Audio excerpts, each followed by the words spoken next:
Hello and welcome to the Rest is Football question and answer episode with Micah Richards, Alan Shearer and me, Gary Lineker.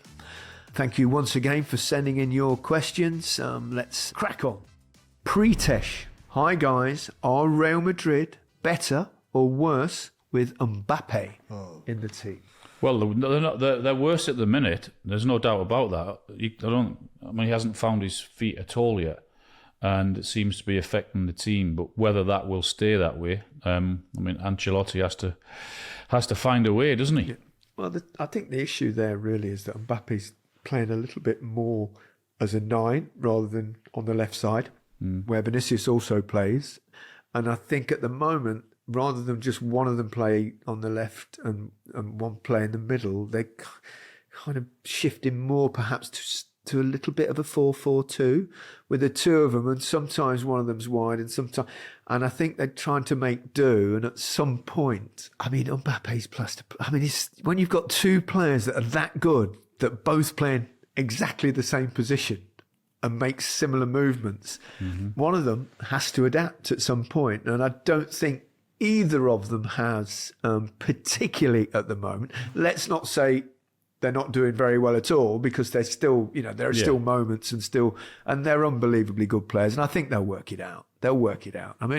How can you not be better with Mbappé inside? I think what's crazy is he's still got 7 La Liga goals in 12, and he's not played well at all. If you get in 1 in 2 or just 1 in 2, and it's still good numbers, isn't it? Things are only going to get better. His standards are so high, aren't they? Because he's so unbelievably good, but so high. But I agree with Al. At the moment, they're better without him. Charlie Bradshaw. Recently, I saw Patrice Evra state there is a lack of creativity in football, and Pep Guardiola has killed the game and everyone now plays like robots. He believes we won't see players like Ronaldinho or Hazard, etc. again. I wanted to hear your thoughts and see if you believe clubs are trying to play the Guardiola way, and if you believe there is a lack of creative players. Well, Kevin De Bruyne has been pretty creative for Pep Guardiola for a long time, as was Messi, who's not been bad in terms of creativity. So I'm not sure. I wouldn't mind being in that side with the chances they create, by the way. There's probably a slight change in terms of everyone. It's a little bit more robotic football than perhaps it's not quite so off the cuff tactically as it perhaps used to be. Yeah, I don't think, because I actually saw the clip of Patrice. Yeah. He did say what the question said, but he was sort of basically saying City are so good and players are so fine-tuned nowadays. At times, it can spoil the flow of the game, which now everyone wants to copy, which is then losing the flamboyance of a number 10 or whatever it may be. I love this one from Spencer Fells. What's the difference between a kangaroo and a kangarout? Kangaroo and a kangarout. We don't know. Tell us the difference between a kangaroo and a kangarout. One's a kangaroo and the other is a Geordie like Alan Shearer stuck in a lift. A kangaroo. Oh my God. A kangaroo. That's a good Geordie accent as well. I quite like that, to be honest. Yeah, I liked it because it's silly. I love silly. Let's give him a shout out. Who was it? What's his name again? Spencer Fells. Spencer Fells. Well done. With all due respect to Big Meeks and his vision, or lack of, what are the standards for visual acuity in the Premier League? How bad can your vision be before you aren't up to scratch? Or is it a personal decision? Love ya, Big M. Just absolutely destroyed me, the question, and then finishes with I love you. I think you took an eye test for your driving licence, but I don't think you ever take one for playing football, did you? Did you on the board with the big letters and the? Did you there's got to be in a medical. There's got to be a test, hasn't there? We need Specsavers, don't we? And there's no test. To be fair, I've had many tests, and I've lied. I've lied about. Yeah, but you can't lie which letters. You've got to either see them or you can't. No, but when you do, like, when I was younger, I didn't need glasses, and I pretended I needed glasses, and they messed up my eyes. So not now, when I go and get my eyes tested, I just pretend like everything's fine, and I can't really see. I need glasses or contacts to see. And when I played football, I couldn't fit contacts in my eyes, as we spoke about before. So yeah, I couldn't. There's no test that you do before the start of the season, is there? You just get. Did you not? You know, just because you were brought up in the system, you had never had to do a medical or something when you were a youngster. Is that how you got? I mean, even when you moved club, right? They must have give you one of those tests where you had to pick the letters. You know, they get smaller and smaller. Really? He drove to the wrong ground. I'm amazed. I'm Kept amazed. turning up at Old Trafford when he was looking for... Never. Do you have tests when you... Come on. So when you had a medical, you had an eye test? Surely not. Surely you would think you have to test everything. You don't test someone's sight. I find that amazing. Henry Black. We're seeing reports that Liverpool are interested in the signing of Bryan and Mbeumo. Do you think that will be a good signing? And secondly, does that show that Liverpool think they are going to lose Mo Salah this summer? You'll see loads of reports in between. If he doesn't sign a deal, Salah, then there'll be loads of reports and they'll be linked with so many players in between now and then. There's going to be a lot of rumours, isn't there? I mean, I always take them with a bit of a pinch of salt until you see something a bit nearer close that's closing in on the deal. It's like during the transfer window. Every club is supposed to be after this player and that player, and just best ignored. And agents will be working and pushing their clients here, there, and everywhere. It's what happens in putting it out into the media. For everyone, when you were playing for England, which one player would you steal from a different country to add to the England team? Gary, except Maradona. Alan, except Zidane. Micah, except for Messi or Ronaldo. I think he picked probably all the players that we would have had in otherwise under those circumstances. Oh, blimey. I think I'd go Zico, the great Brazilian who was a wonderful player. Zico was one of 3 players that the Japanese league brought in, the J-League, when I went there to launch the league. Zico was one, Litbarski was the other, and yours truly. And my first ever game was against the team that Zico played for, and I think he was nearly 40 at that point. He scored a hat-trick. He bent 2 in the top corner from free kicks. He was unbelievable. We lost 5-0. And on the way back, we had an earthquake and it was real rattled. It was not a good day. Goodness me.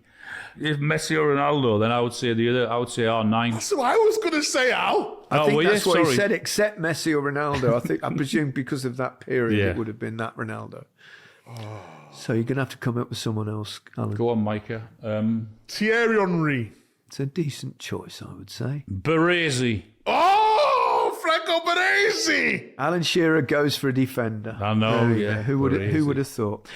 Freddie Webb. Who do you think has the best ball striking ability in the Premier League? For me, it has to be John Duran or Rodri. Oh, ball striking. Ball striking. Kevin De Bruyne. I mean, when you're talking about, he's got an unbelievable strike as De Bruyne, hasn't he? So, argue against that. I'll tell you who strikes it sweetly when he hits it, McAllister. Yeah. Trent strikes the ball. Trent, sweet as a nut. Sweet, Perfectly effortless. said. Yeah, Yes. he does. Absolutely. Great shout, yeah. We're going to have a quick chat about the love of the local and some of the people we love watching a match with.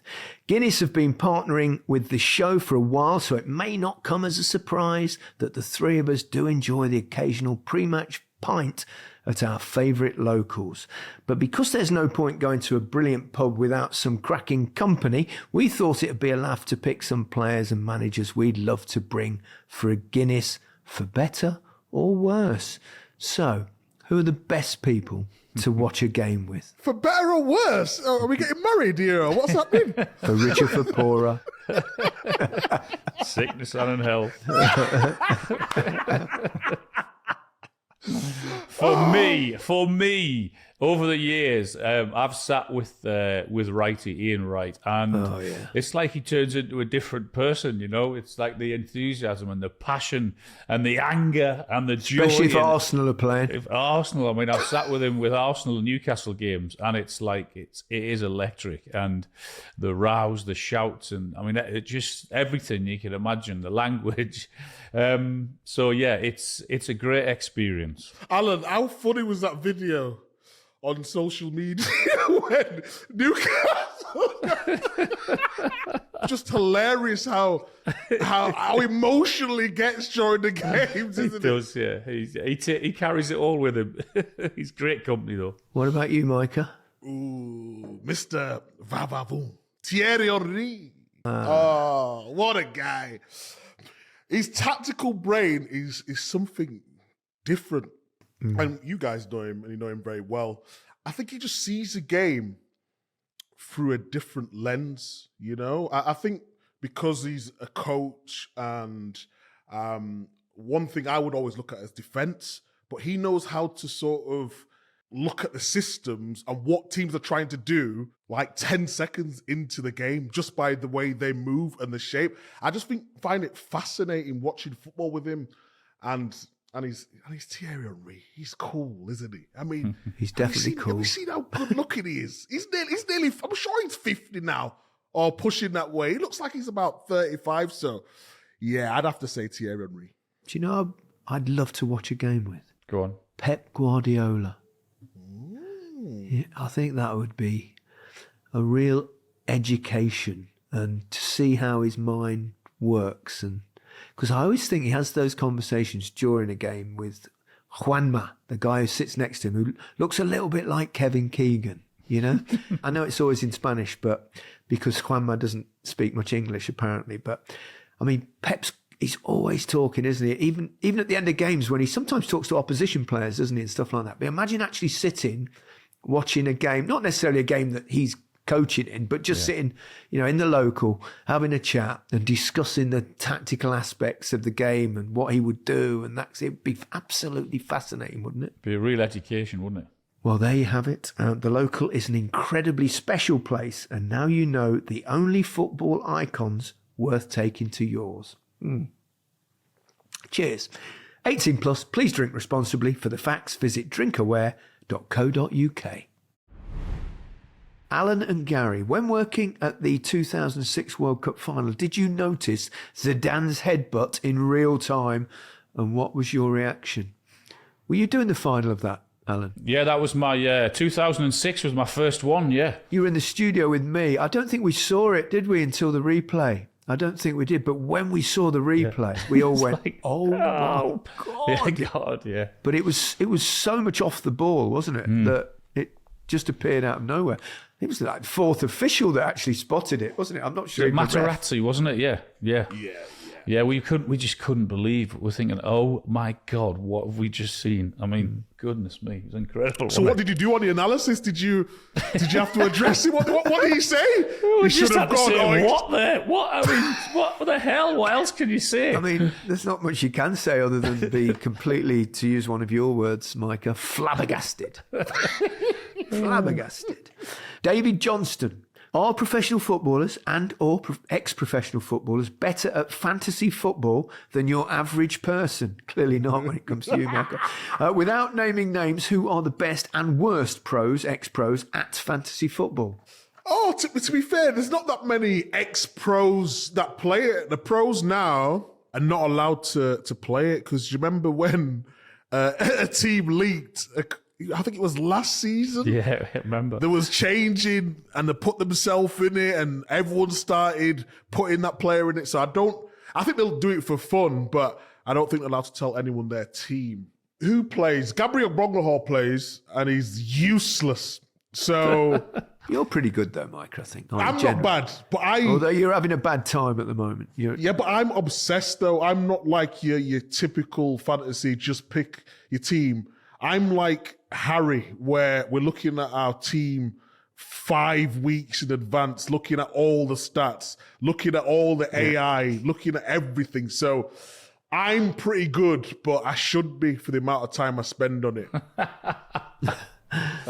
When you were brought into England's setup and you had Gary ahead of you, what were your thoughts on him? Did he offer you any advice, or was he a bit of a knobber? Yeah, he was a right knob, he was. You're right knobber. Nah, you were good. You were good as gold. You were fine. You But knew no, I come was... on, Aldo. Was he good as gold?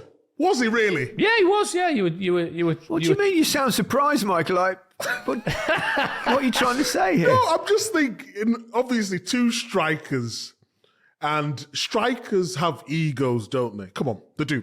Yeah. As much as you don't like to admit it, striker, the most egotistical people in the world that you work with. So, obviously, you've done what you've done in the game, Gaz, and Alan's coming to not take your place, but he's Yeah, it was.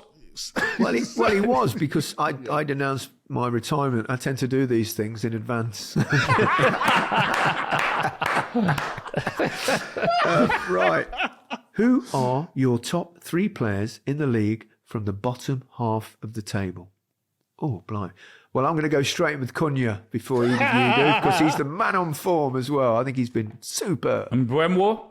Are they in the bottom half? I think they are, actually, aren't they? Oh, just double check that. 11th, Sal, 11th. You get away with that one. Okay, let me go. Let me look at the teams. Let me look at the. He's going to go the through his live fantasy team there. table. I'm going to go with Semenyo. Semenyo, it's a good shout. He's Yeah. really good.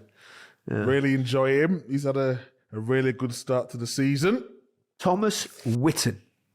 When you were all ready to break into the first team, what player were you starstruck by in your own team and opposition? Well, I didn't quite burst into the team with him, but I overlapped slightly when I joined Leicester as an apprentice when I was 16 years old. And in the first team at Leicester for the next 6 months was a certain player called Frank Worthington. He was my hero as I watched him from the terraces when I was growing up. What an unbelievably talented footballer, a real personality as well. Sadly, he's no longer with us, but he was so gifted, so gifted. You ever see that goal he scored? Was it Volley? Bolton at Ipswich, where he juggles it, flicks it over his head, turns and volleys it in the bottom corner.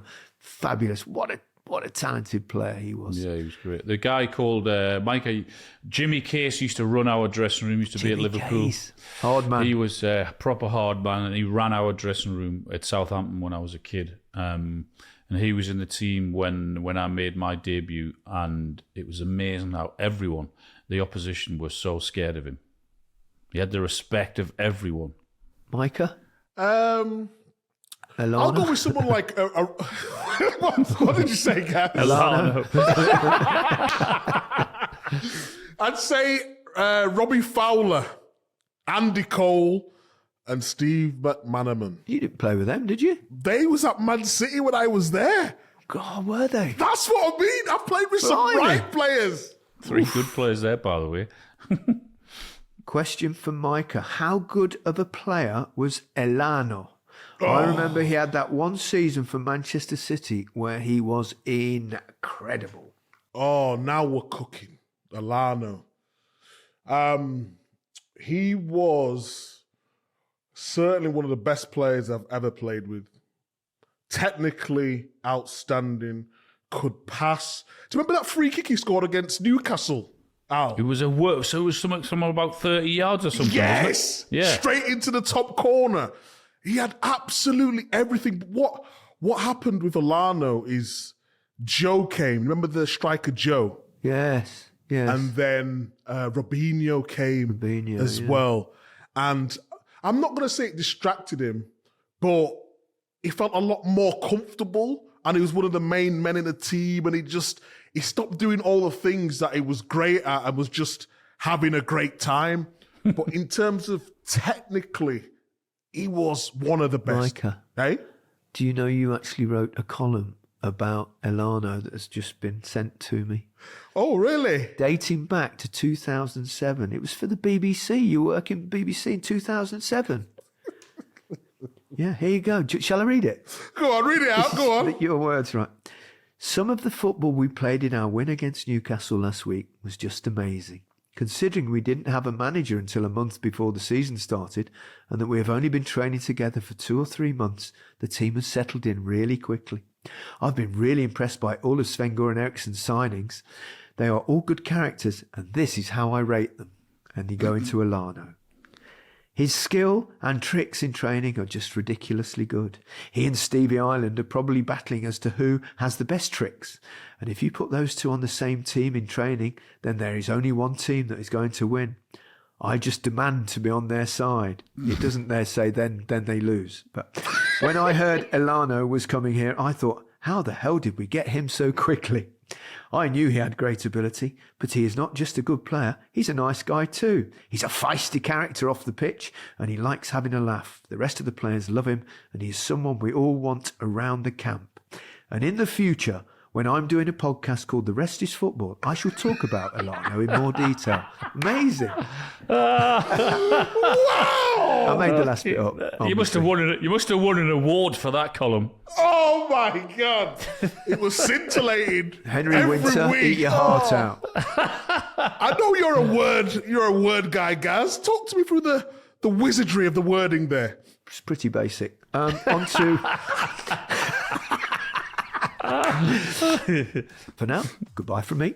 Goodbye from me. Goodbye from me.